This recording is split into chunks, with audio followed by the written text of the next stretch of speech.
नमस्कार मित्रांनो, आज या मालिकेमध्ये आपण पाहणार आहोत. श्रावणी आता लादी पुसत असते आणि अण्णा पोथी वाचत असतात. अण्णांना फार वाईट वाटतं की श्रावणी लादी पुसतीये, मिनिस्टरची पोरगी आणि माझ्या घरी लादी पुसतीये. तेवढ्यात काय शोभा आलेली असती तोरा मिरवत. अरे बापरे, पाय उमटले का आमचे? Sorry sorry, continue. मुद्दाम करत असते ही. श्रावणी काहीच बोलत नाही. अण्णा मात्र मान डोलवतात आणि ही शोभी सुधारणार नाही अण्णांना माहितीये. पण 4 ते 5 वेळेस इकडून तिकडे तिकडून इकडे केलेलं असतं आणि त्या फरशीवर सगळे पाय उमटलेले असते. अगं ग ग ग, काय पुसतीयस तू? श्रावणी, पुसतीयस का उपकार करायली आहेस? अगं उपकार नको करू, परत एकदा फडकं फिरव. आवर, टाइमपास नको ग, आवर. मुद्दाम ही त्रास देते श्रावणीला आणि बडबड करून शोभी तिथून निघून गेलेली असते. अण्णा इतके रागाने बघतात त्या शोभीकडे, पण तिच्यावर मात्र काडीक मात्र काही परिणाम झालेला नसतो. आता मात्र बाहेर आईने सगळा राडा घालून ठेवलेला असतो. जिथे रात्री शुभू आणि श्रावणी झोपलेली असते तिथे आई सगळं सामान, सगळा पसारा आणून ठेवते आणि म्हणते, आता बघतोस कसा श्रावणी जवळ शुभू झोपतो. पाय ठेवायला सुद्धा जागा ठेवली नाही. आता ही कशी झोपते, शुभूला घेऊन बघतेच मी. आई हा मुद्दाम घाणेरडेपणा करते श्रावणीला त्रास द्यायचाय म्हणून, आणि असं करून ती घरात चाललेलीच असते. तेवढ्यात काय लगेच सानिका शेलार मुर्दाबाद म्हणून नारेबाजी करत इतका मोठा घोळका आलेला असतो की बस. आता मात्र आईची बोलती बंद झालेली असते. घरात ती श्रावणीला त्रास देत असते आणि आता सानिकाच्या नावाने जेव्हा नारेबाजी करत लोक आलेले असतात तेव्हा आईची बोलती बंद होत. सानिका शेलार मुर्दाबाद, संस्कृतीला कलंक, सानिका शेलार मुर्दाबाद. आता आईच्या तोंडावर उभं राहून ती लोक नारेबाजी करत असतात. ना आधी पाप करणाऱ्या सानिकाला हकलून लावा आणि यांना बघताय काय, मारा. लोकांनी नारेबाजी तर केलेलीच असते, पण आता आईला मारायला लागलेली असतात. त्यातली एक लीडर असते, ती म्हणते मारा, सानिकाच्या आईलाच मारा, हिनेच तिच्यावर संस्कार केले. चपलाने मारा. सगळे लोक चपलाने मारायला लागलेले असतात. आता आईच्या डोळ्यातून पाणी यायला लागलेलं असतं. त्या लोकांनी आता बादलीमध्ये चपला भरून आणलेले असतात. आता मात्र त्या लोकांनी बादल्या भरूनच चपला आणलेले असतात. आईच्या अंगावर चपला फेकते. आई अण्णांना आवाज देते की बघा बाहेर काय चाललंय. अण्णा पळत येतात. अण्णांच्या बरोबर आता श्रावणी सुद्धा पळत आलेली असते. या दोघांना बघून तर अजूनच चपला मारायला सुरुवात करतात. श्रावणीने आल्या आईला प्रोटेक्ट केलेलं असतं. आईच्या अंगावर एकही चप्पल येऊ दिली नसते आणि आईने हे बघितलेलं असतं की श्रावणी स्वतःच्या अंगावर चपला घेते आणि मला वाचवतीये. आता आलेली असते सानिका आणि श्रावणी मध्ये उभा असते. सानिका दारात उभी असते आणि तिच्या जवळ असते उभी शोभा. सगळ्यांच्याच अंगावर चपला फेकलेल्या असतात. इतक्या चपला आणलेल्या असतात की चपलांनी यांना मारलेलं असतं, तीही मुद्दाम. चपला फेकून जेव्हा चपला संपतात तेव्हा आता श्रावणी रागाने बघायला लागलेली असते त्या सगळ्या लोकांच्याकडे. ते का थांबलात, मारा की, संपल्या चपला. अरे मारा, चपला मारून समाधान होणार आहे ना, मारा, थांबू नका. काय मारायचंय ना ते मारा. म्हणते का थांबलात, अख्ख्या कोल्हापुरातल्या आणा की चपला आणि त्या फेकून मारा, समाधान होणार आहे ना. कोल्हापुरात जाऊन आणा की शोधून, जा, थांबू नका. श्रावणी चिडलेली असते आणि जोरात आता बोलत असते. श्रावणी म्हणते, काय गुन्हा केलाय आम्ही आणि तुमचा प्रॉब्लेम काय नेमकी आमच्या बरोबर? का मला चपलाने मारताय आणि ही काय नारेबाजी चालली आहे तुमची? त्यातला जो मेन माणूस असतो तो म्हणतो, तुम्ही या घरात राहू शकत नाही म्हणजे नाही, आत्ताच्या आत्ता बाहेर व्हायचं. ठिकाणी समाज भ्रष्ट केलाय, भ्रष्ट. लग्नाआधी प्रेग्नंट झाली ती, लाज वाटते का? अशा पोरांनी आईने नरड दाबून मारायला पाहिजे. काय ही सानिका आणि तुम्ही घरात ठेवताय? मुळात तुम्ही तिला प्रोत्साहन देताय ना, तुम्हालाच इथे राहण्याचा अधिकार नाहीये. लोक काय बोलत असतात. इतका मोठ्या संख्येने ती लोक आलेली असतात की आता त्यातली लोक काय बोलतात आणि काय नाही बोलत कुणालाच अंदाज झालेला नसतो. तोंडाला येईन ते बोलत सुटलेली असतात आणि सगळेच आता सानिकाला आणि आईला ब्लेम करत असतात. समाजात राहण्याचा किंवा चांगल्या माणसांच्या मध्ये राहण्याचा अजिबात हक्क नाहीये. तिला पहिले इथून हाकलायची. एक म्हणते, अशा मुलींमुळे आपल्या मुली बिघडतील ना, मग यांना समाजात राहण्याचा अधिकारच नाहीये. सानिका शेलारला बाहेर काढा, मुर्दाबाद. सानिका शेलार, धिक्कार असो. आता सानिकाची चांगलीच जिरवलेली असते त्या बायकांनी. या सगळ्यांचीच बोलती बंद करून टाकलेली असते. जोरात हे नारेबाजी करायला लागलेले असतात. तेव्हा आता जोरात अशी श्रावणी ओरडते, शांत बसा. मान्य आहे ना, सानिकाकडून चूक झाली, मान्यच करतो आम्ही, पाठीशी घालतच नाहीये तिला. सानिकाकडून चूक झाली, पण त्या मुलाचं काय? ज्या मुलाचं मूल श्रावणीच्या पोटात वाढतंय सानिकाच्या, त्या सानिकाचं काय? त्या मुलाचं काय? मुलाचा बाप जो आहे ना तो इंद्रनील, त्याला जाऊन पकडा की, त्याला जाऊन शिक्षा द्या की. एकट्या सानिकानेच का सगळं सहन करायचंय? इंद्रनील तिकडे मोकाट फिरतोय, त्याला पकडा की. मी म्हणते, जा त्याच्या दारात जाऊन त्याला विचारा की असं का वागलास. त्याच्याकडे जायची हिंमत नाहीये का? इथे गरीबाच्या घरी येऊन त्रास देताय का आम्हाला? तिथे जाऊन नारेबाजी करायची हिंमत नाही आणि आमच्या चपलाने मारताय आम्हाला. वा, न्याय मागताय ना तर सगळ्यांना सारखाच मागा की. एकाला एक असं कसं न्याय मागताय? आता श्रावणी अशी बोललेली असते की सगळ्यांचीच बोलती बंद करून टाकलेली असते. विचारले का प्रश्न, तू का असं तिला सोडून दिलंय वाऱ्यावर? जा की त्याला म्हणा ना लग्न कर हिच्याशी. जा लग्न करायला लावा ना. आलेला असतो. शुभू म्हणतो, मालक कसला मोर्चा आणि काय चालवलाय हा राडा? मालक तुम्हाला तरी पटतंय का? आता आलेली असते टाळ्या वाजवत अनेरडी स्वीटी आलेली असते. टाळ्या वाजवत वाजवत तोंड वर करत ती आलेली असते. तिच्या भावाने जे शेण खाल्लं ते तिने झाकडाला केलेलं असतो आणि सानिकाच्या मागे लागलेली असते. ती टाळ्या वाजवत वाजवत आलेली असते आणि म्हणते, काय गे श्रावणे, चांगलंच बापासारखं भाषण दिलं, एकदम बापाची लेक शोभती ग, काय भाषण दिलंय, टाळ्या वाजवा टाळ्या वाजवा. काय गे, या सगळ्यामध्ये माझ्या भावाचं नाव का घेतलं? माझ्या भावाचा काय संबंध आहे? मुळात माझ्या भावाचंच बाळ आहे हे कुणी सांगितलं? सानिकाच्या पोटात जे बाळ वाढतंय ते इंद्रनीलचं, याचा काय पुरावा आहे तुमच्याकडे? आता मात्र सगळेच चकित झालेले असतात, ही काय बोलतीये? इंद्रनीलचं बाळ नाही, मग अजून कोणाचं बाळ आहे सानिकाचं? आता सगळ्यांनाच धक्का बसलेला असतो. स्वीटी वर तोंड करून विचारत असते श्रावणीला, हे बाळ कोणाचं आहे, दे पुरावा. जी थेर आहे ना, बरं का श्रावणी, श्रीमंताच्या घरी चालत असतील, आमच्या गरीब सर्वसामान्य लोकांच्याकडे नाही चालत हा. त्यामुळे आम्हाला जसं आवडतं किंवा आमच्या समाजाचा नियम घालून दिलाय, आम्ही तसंच जगणार. तुमच्या श्रीमंतीचे थाट तुमच्या घरी. काही कारण नसताना आता हिने श्रावणीला टॉर्चर केलेलं असतं. का? तर इंद्रनीलचं नाव का घेतलं? इंद्रनीलचं नाव अजिबात घ्यायचं नाहीये तू. जी काय सानिकाने चूक केली ना, ती या श्रावणीमुळे झालीये. श्रावणीचं नसते मध्ये तर सानिका चूक करतच नव्हती. शुभवंत, अक्कल आहे का? डोका आहे का जागेवर? सानिकाच्या पोटातलं बाळ आणि श्रावणी याचा काय संबंध आला? ठीक आहे, जरा वेळ सानिकाच्या पोटातलं बाळ कोणाचं आहे आपल्याला माहित नाही. त्याकडून चूक झाली, ठीक आहे, पण या श्रावणीला सगळं माहिती होतं. हॉस्पिटलमध्ये भेटली होती की ही सानिकाला. त्याकडून चूक व्हावी मुद्दाम या श्रावणीने डाव रचलाय हा. पण ते स्वीटे, साप खोटं बोलतीस, तू उगाच काही आरोप लावू नकोस. मला माहिती होतं तू असंच करणार. पुरावा आणलाय की माझ्या संगट. स्वीटी इतकी पोचलेली चीज असते की ती आता डॉक्टरांना घेऊन आलेली असते. डॉक्टरांना जबरदस्तीने बोलायला लावलेलं असतं किंवा डबल पैसे दिलेले असतात. आधीही पैसा दिलेला असतो, आता तर त्याचे दुप्पट पैसे दिलेले असतो. डॉक्टर फक्त पैशांसाठी खोटं बोलत असतात आणि आता डॉक्टर तेच करत असतात. हो, या श्रावणीनेच मला सांगितलं होतं की सानिकाचं ॲबॉर्शन आता होणार नाहीये म्हणून सांगा. सानिकाचं ॲबॉर्शन होत नाही अशी त्यांनी मला धमकी दिली होती. तिच्या घरच्या लोकांना सांगायचं आणि सानिकाचं ऑपरेशन म्हणजे ॲबॉर्शन होऊच द्यायचं नाही. आता ती डॉक्टर असते, ती स्वतः सांगते की या श्रावणीनेच मला असं करायला लावलंय. त्यांना जबरदस्त असा धक्का बसलेला असतो शुभूच्या घरच्या लोकांना. सानिकाला अशा अवस्थेत का तिने तसंच ठेवलं किंवा डॉक्टरांना का म्हटले की हिचं ॲबॉर्शन करू नका? खरं तर श्रावणीला काही माहित नसतं किंवा श्रावणीचा काही एक संबंध नसतो. सानिका प्रेग्नेंट हे तिचं लग्न झाल्यावर तिला कळालेलं असतं. तोपर्यंत सानिका प्रेग्नेंट हे माहिती नसतं. पण आता स्वीटीने असा काय डाव रचलाय की श्रावणी तिच्या घरच्या लोकांच्या नजरेतून सुद्धा उतरणार आणि बाहेरचे लोक सुद्धा तिला बोलणार की घरची असून सुद्धा असं का वागली. आता मात्र सगळ्यांच्या समोर गैरसमज करून दिलेला असतो की या श्रावणीमुळेच सानिकाचं त्या दिवशी ॲबॉर्शन झालं नाही. मिस्टर राशिर्के यांची मुलगी आहे. जर तुम्ही ऐकलं नाही आणि सानिकाचं ॲबॉर्शन केलं तर माझ्याशी गाठ आहे. हॉस्पिटल बंद पाडेल अशी धमकी दिल्यावर तुम्ही सांगा मी कसं सानिकाचं ॲबॉर्शन करू? नाही, तुम्ही सांगाच मी कसं सानिकाचं ॲबॉर्शन करू? तर असते ती काहीही खोटं बोलत असते, कारण तिला स्वीटीने जसं पढवलंय तसंच ती डॉक्टर बरोबर बोलत असते. म्हणतो, मॅडम तुम्ही काय बोलायलाय? श्रावणी असलं काही बी करणार नाहीये. काहीतरी गैरसमज होतोय किंवा पैसा खाऊन तुम्ही खोटं बोलताय. श्रावणी असं करणं शक्यच नाहीये. स्वीटी म्हणते, हो ना, आलाय श्रावणी करणारा. गोष्ट ध्यानात येते का? तुमच्या सुपुत्राचा अजून सुद्धा या श्रावणीवर अंधळा विश्वास आहे. अंधळा विश्वास तुमच्या अजून लक्षात येत नाहीये की या शुभू या श्रावणीवर प्रेम करतोय आणि यांच्या प्रेम प्रकरणामुळे बिचाऱ्या सानिकाचं आयुष्याचं वाटोळं झालंय. श्रावणी आणि शुभूमुळे सानिकाच्या आयुष्याची वाट लागली. जर श्रावणी डॉक्टरांना धमकी देत नव्हती तर त्यावेळेला ॲबॉर्शन होत होतं. ॲबॉर्शन नसतं झालं, शुभूने आणि मी लग्न केलं असं तरी पण सानिकाचं लग्न होत होतं. पण नाही, श्रावणीमध्ये आली आत्याबाई आणि सगळ्यांची तिने वाट लावून टाकली. म्हणजे तुम्हाला कळतंय का, सानिकाची जी अवस्था आहे ना आता, ती दुसऱ्या तिसऱ्या कुणामुळे नाही तर फक्त आणि फक्त शुभू आणि श्रावणीमुळे. या सगळ्या प्रकरणाला, सगळ्या गोष्टीला फक्त आणि फक्त एकटी श्रावणी जबाबदार आहे. श्रावणीने सगळं घडवलंय, तेही मुद्दामून. आणि आता बघा की कशी नाटकं करते सगळं विझवण्याचं.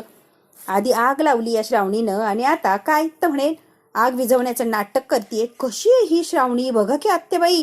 आणि तुमच्याच घरात येऊन तुमच्याच पोरीचं वाटोळं करते आणि तुमच्या पोरासोबत लग्न करून संसार थाटलाय. स्वीटी वाटेल ते बोलत असते, तिच्या मनाला येईन ते बोलत ती सुटलेली असते. तिला काहीही तारतम्य राहिलेलंच नसतं. या स्वीटीचं अजिबात काय ऐकू नका. आयुष्यभर खोटं बोलली, आयुष्यभर दुसऱ्याचं वाईट चिंतेत राहिली. कोणाचाच तिने धड संसार होऊ दिला नाही की कोणाला सुखानं राहू दिलं नाही. तिचा संसार झाला नाही म्हणून ते आमचाही संसार होऊ देत नाहीये. या स्वीटीवर विश्वास ठेवू नको आणि हिच्या बोलण्याकडे लक्ष देऊ नको. असं काही बी श्रावणीने केलेलं नाहीये. ही जे सांगते ते सगळं खोटं आणि वाढून चढून सांगते. स्वीटी जे बोलते ना ते सगळंच्या सगळं खोटं आहे.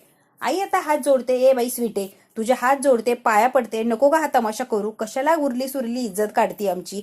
मी ना स्वीटे तुझ्या पाया पडते, पण हा तमाशा आत्ताच्या आत्ता थांबव. आता जी स्वीटी असते त्या घर मालकाला खुणावते की लगेच तो म्हणतो जी काय भांडणं बिंडणं आहे ना तुमची बाहेर करायची आणि घर आत्ताच्या आत्ता खाली करायचं.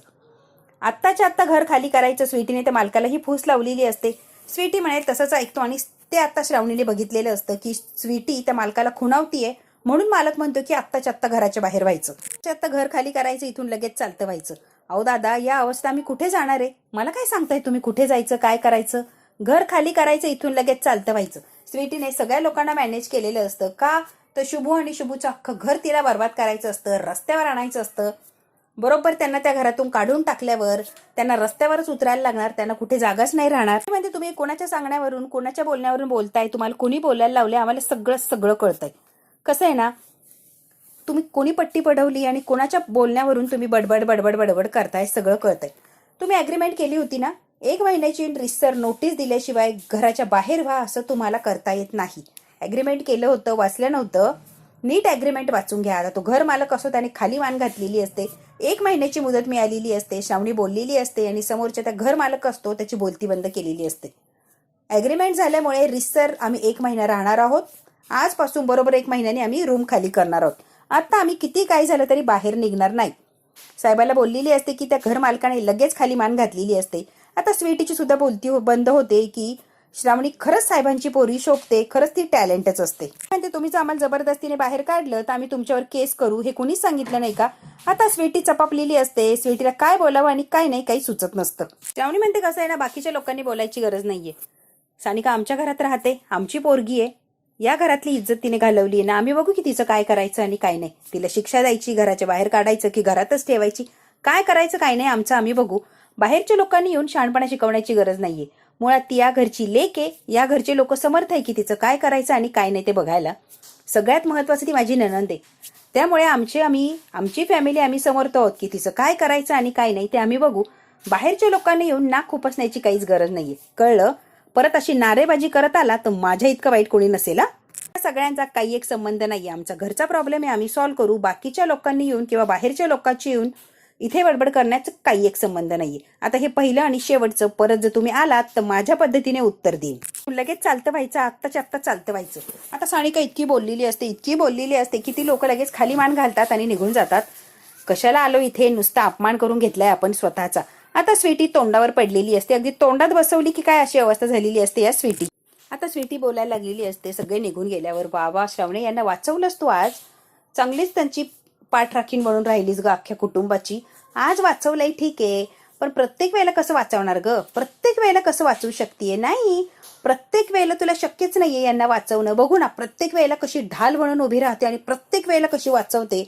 मी सुद्धा बघतेच का, अशी काय सिच्युएशन आणणार आहे ना मी की तू प्रत्येक वेळेला काय वाचवू शकणार नाहीये. आणि हा स्वीटीचा शब्द आहे, पुढे वाचणार नाही म्हणजे नाही, लक्षात ठेवायचं बरं. श्रावणी सगळे आता जिकडे तिकडे निघून गेलेले असतात. श्रावणी जाते आणि आईच्या पुढे उभी राहते. आई माझ्यावर विश्वास ठेवला, खरंच खूप खूप खूप थँक्यू.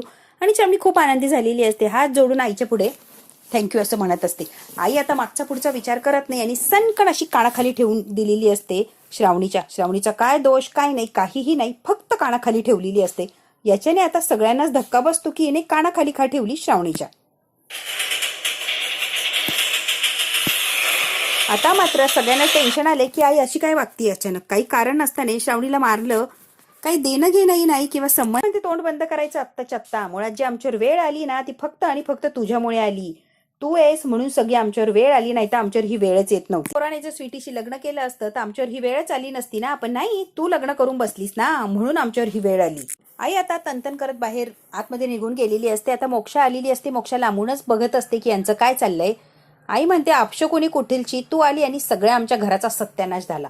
आई घरात जाते, सानिका घरात जाते आणि तिच्या मागे शोभा सुद्धा घरात जाते. आता शुभू आलेला असतो. श्रावणी तू का सहन करते, हे सगळं सहन करायची काय गरज आहे सांग बरं. अरे शुभू, लहानपणापासून आईचं प्रेम मिळालं नाहीये, पहिल्यांदाच आईची तकतक, आईची माया, आईचा जीव लावणं काय असतं हे कळालंय. आई एका पोरीवर किती जीव लावते हे आता कळालंय की मला. त्यामुळे मला काहीच वाटत नाही आणि तू प्लीज म्हणू नको की तू हे का सहन करतेयस. आणि शुभू म्हणतो सगळ्यात महत्वाचं ती कशी वागतीये, काय बोलतीये, काय वागतीये तुझ्याशी, काय काय शब्द वापरतीये, जराही तुला काही वाटत नाहीये का. आता शुभू श्रावणीशी बोलत असतो, त्याच्या मागे अण्णा उभे असतात, हे सगळं काही मोक्षा बघत असते लांबून. शुभू म्हणत असतो तू प्लीज अजूनही वेळ गेली नाही, यांचं हे बोलणं सहन करू नको, इथून चल तू. आईच्या विरोधात मी कधीच काही बोलणार नाहीये. शुभू अगदी काहीही झालं तरी, त्यांनी कितीही त्रास देऊ दे, मला काही बोलू दे, एक शब्द सुद्धा त्यांना माघारी बोलणार नाहीये. त्यांच्या नजरेत आपण चूक केलीये आणि तसं बघितलं तर बरोबरच येणार आहे. न सांगता आपण लग्न केलंय, त्यांना सांगितलं सुद्धा नाही, कल्पना सुद्धा दिली नाही. डायरेक्ट लग्न लावून त्यांच्या समोरच आलो. राग येणं साहजिकने. शुभू त्यांच्या बाजूने जरा विचार करतोस काय रे तू? त्यांना किती वाईट वाटलं असेल की एकूण त्या एक मुलाने आपल्याला न सांगता लग्न केलं. त्यामुळे त्यांची ही चिडचिड, हा राग अगदी रास्तय. तू अजिबात विचार करू नको. मोक्षा हे सगळं बोलणं ऐकत असते श्रावणीचं आणि शुभूचं. पहिल्यांदा एक आईने मला कानाखाली मारली, तेही हक्काने, अधिकाराने. मला अजिबात वाईट वाटलं नाही आणि तू सुद्धा वाईट वाटून घेऊ नको प्लीज शुभू. वाईट वाटून घेऊ नको प्लीज. एक दिवस त्यांचं मन मी जिंकणार म्हणजे जिंकणार. आता मोक्षा आलेली असते. मोक्षाला बघून इतका आनंद होतो, इतका आनंद होतो. श्रावणी आता गळ्यात पडायला चाललेली असते. आईने जे वचन घेतलंय लग्नात करून आल्यावर पहिल्या दिवशी, ते वचन श्रावणीला आठवलेलं असतं. तुझी ओळख पुसायला लागणार, घरच्या लोकांकडून कोणतीही मदत घ्यायची नाही, फक्त एक सर्वसामान्याची बायको म्हणूनच तुला जगायला लागणार, मंत्र्याची पोरगी आहे म्हणून श्रीमंतीच्या थाटात जगता येणार नाही, सगळी नातीगोती विसरायला लागणार. आईने तेव्हाच शपथ घेतलेली असते तिच्याकडून. बिचारी श्रावणी आता मोक्षाला बघते आणि लांबच उभी राहिलेली असते. हे तिला सगळं आठवत असतं. सानिका, श्रावणी मोक्षाशी बोलत नाही आणि डायरेक्ट निघून जाते. अगं तुला काय झालंय? का निघून गेली ती? अरे शुभू, ती माझ्याशी बोलली नाही, काय नाही, ती का निघून गेली सांग की. आठवलेलं असतं माझ्या वडिलांचा रुतबा, पैसा, अडका, त्यांची ओळख काहीही मी वापरणार नाही, सर्वसामान्य म्हणूनच जगणार. ते आठवल्या एका मिनिटात श्रावणी आतमध्ये गेलेली असते. बिचारा शुभू आणि अण्णा बाहेरच उभे राहिलेले असतात. लक्षात आलं आईने दिलेल्या श्रावणीला शपथेमुळे तिच्या घरच्या लोकांना भेटत नाहीये, त्यांच्याशी बोलत नाहीये. शुभूला फार वाईट वाटतं आणि मोक्षाला कळालेलंच नसतं की श्रावणी माझ्याशी का नाही बोलली. मी मोक्षाला कसं सांगू, हा मनातल्या मनात शुभू विचार करत असतो की आईने शपथ दिलीये म्हणून श्रावणी तुझ्याशी बोलत नाही. नंतर शुभू, लवकर आला रे तू कामावरून, आज काम नव्हतं का? आई लगेच म्हणते, काम काम कशाचं असणार, आता लगीन झालंय, बायको आली घरात, आली असन बायकोची आठवण म्हणून आलाय बायकोचं बैल घरी. आई काहीही बोलत असते, कोणतेही शब्द वापरत असते, अगदी खालच्या पातळीला जाऊन शुभू आणि श्रावणीशी वागत असते. तरी सुद्धा श्रावणी एकही शब्द बोलत नसते. पण ती बोल की, अण्णा काहीतरी विचारताय, बैरा झालं की काय? अरे बोल बोल. लपवलास ना मुद्दाम? काय लपवतोय रे? अण्णा म्हणतात, कामावरून कसं काढून टाकलं? इतकं प्रामाणिकपणे काम करायचा, मग त्यांनी कसं काढून टाकलं? हे सगळं रुद्रने आणि स्वीटीने केलंय बाबा, म्हणूनच माझी नोकरी गेली. कोणाचाच नाही, या पोरीचा दोष आहे, म्हणजे श्रावणीचा दोष आहे असं आई म्हणत असते. शोभा म्हणते, हो हो, पनवतीच आली आपल्या घरात. अगदी बरोबर बोलली आई. म्हणते, बाई एवढं काय रागाने बघायलाय रे? काय चुकीचं बोललो आम्ही? नाही नाही नाही, काय चुकीचं बोललो सांग की. सकाळ घरासमोर मोर्चा आला, कुणामुळं? हिच्यामुळं आला, हिच्यामुळं. मालकानं घरातून बाहेर हाकलून द्यायची धमकी दिली, कुणामुळं? हिच्यामुळं. नोकरी गेली, कुणामुळं? हिच्यामुळं. शोभ ही सगळे आरोप श्रावणीवरच लावत असते. या लोकांनी काहीच केलं नाही आणि जे काही केलं ते फक्त श्रावणीने केलं, हे शोभीचं किंवा आईचं म्हणणं असतं. म्हणतात पैशांची चणचण भासणार, खायला तर पैसा लागणार ना, कुठून आणायचा? मिस्टरची पोरगी ती 4 बुकं शिकली ना, कुठून पैसा येणार? म्हणजे काय, तुमची सुनबाई आणन की पैसा? मिनिस्टरची पोरगी आहे ना, करल की नोकरी? शोभी म्हणते, ही नोकरी करण, 1 नंबरची ढ पोरगी आहे, ढ. ही कसली नोकरी बिक्री करते आणि पैसा आणते, हिच्याकडून काय अपेक्षा करू नको.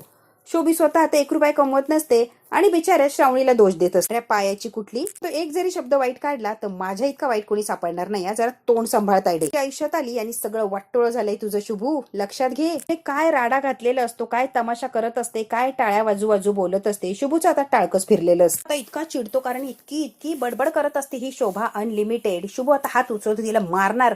तेच लगेच श्रावणी म्हणते, शुभू जागेवर थांबलेला असतो. आता सगळ्यांनाच धक्का बसतो की शुभू मोठी बहीण असून सुद्धा तिच्या कानाखाली मारायला लागला. आता तरी शोभा शांत बसते की काय बघू, आणि तिची जी बडबड आहे वायफळ ती बंद होते की काय. हे जर बघायचं असेल मित्रांनो, तो बघायला लागणार आहे आपल्याला पुढचा भाग. हा भाग इथेच संपतो. व्हिडिओ आवडल्यास लाईक, शेअर, सबस्क्राईब नक्की करा. धन्यवाद.